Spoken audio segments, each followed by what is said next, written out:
لو هتزعل من الكلام ازعل، بس الحق انا هقوله. عبد الله السعيد بتفرج عليه 120 دقيقة، الزمالك وبيراميدز بتفرج على الراجل 120 دقيقة حزين. حزين ان عبد الله السعيد مش في النادي الاهلي، وبراجع الذكريات والماتشات. عبد الله السعيد لو في نادي الاهلي السنين اللي فاتت دي كان زمان النادي الاهلي في حتة تانية. عبد الله السعيد من 5 سنين فاتوا او 6 سنين فاتوا لحد الان افضل لعيب في الدوري المصري، ومحدش يقول لي زيزو. انتوا شفتوا النهارده 120 دقيقة بين زيزو وبين عبد الله السعيد. عبد الله السعيد عالمي، عبد الله السعيد افضل لاعب في الدوري المصري. اقول لك على حاجة، زيزو مبوظ لعب نادي الزمالك. زيزو بيمسك الكوره ويروح عند 2 لعيبه من نادي الزمالك وما يبصلهمش، عايز يعمل هو البينيه بدل ما يعملها لهم وياخدوا الكوره وينقلوا الجبهه الثانيه او الوينج الثاني او يغيروا ملعب او يعملوا اسيست. لا، ملغوش عليهم. ادي حاجه. تاني حاجه، عواد والشناوي. ايه ده يا عم؟ احنا نلاقيها منكم ولا من الشناوي بتاع الاهلي؟ بجد 3 حراس، يعني علامه استفهام. ادي حاجه. عندك بقى مدرب بيراميدز استاذ باتشيكو، انت بتطلع نص ملعب وبتنزل هاف رمضان صبحي، وسايب مصطفى فتحي الراجل بيعرج. مصطفى فتحي بيلعب على عبد الشافي، الراجل مش قادر يجري، الاتنين مش قادرين يجروا. يعني انت عبد الشافي كان بيجري وبيهاجمه والراجل مش قادر يرجع معاه. هو انت سايب مصطفى فتحي ليه؟ انت بتفضل لعب فضيت نص الملعب وسبت مصطفى فتحي ليه؟ بتطلع المهاجم اللي بيعمل ضغط وعامل لهم قلق. اي نعم هو ما عندوش فكره وجاب جون كده وجاله 7 8 بعدها ضيعهم، بس انت بتطلعه ليه؟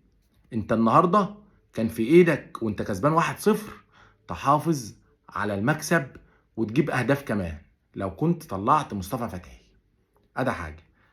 خد بقى الاهم، نادي الزمالك اللعيبه بتاعته يا جماعه والمدرب والجمهور والاداره لازم يفهموا حاجه واحده بس، وحطها بقى انا اهو وركز معايا اهو. نادي الزمالك نادي كبير، الفالنه بتاعت نادي الزمالك فالنه كبيره. تبقى تعمل ايه؟ يبقى انا بص، مش هلعب بالفالنه ومش هلعب باسم نادي الزمالك، انا هلعب باسماء اللعيبه اللي معايا.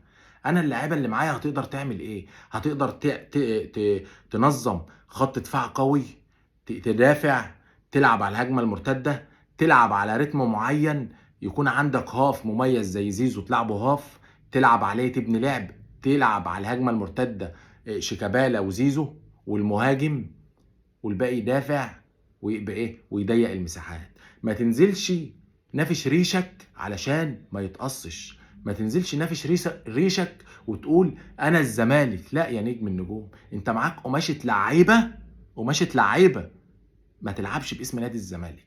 فانت لازم تلعب على قد اللعيبه اللي معاك. ايه ده يا عم؟ يا عم ده 3 اجوان بتوع بيراميدز كوارث، كوارث. لو مدافعين درجه رابعه ما يجيش فيهم كده. لو مدافعين درجه رابعه بيتمركزوا هيتمركزوا احسن من كده يا جماعه. ارجع واقول لك تاني، جوز المدربين تكتيكات جوه الملعب وتغييرات جوه الملعب اقسم بالله صفر من وجهة نظري. لو انت شايف حاجه غير كده وجهة نظرك تحترم.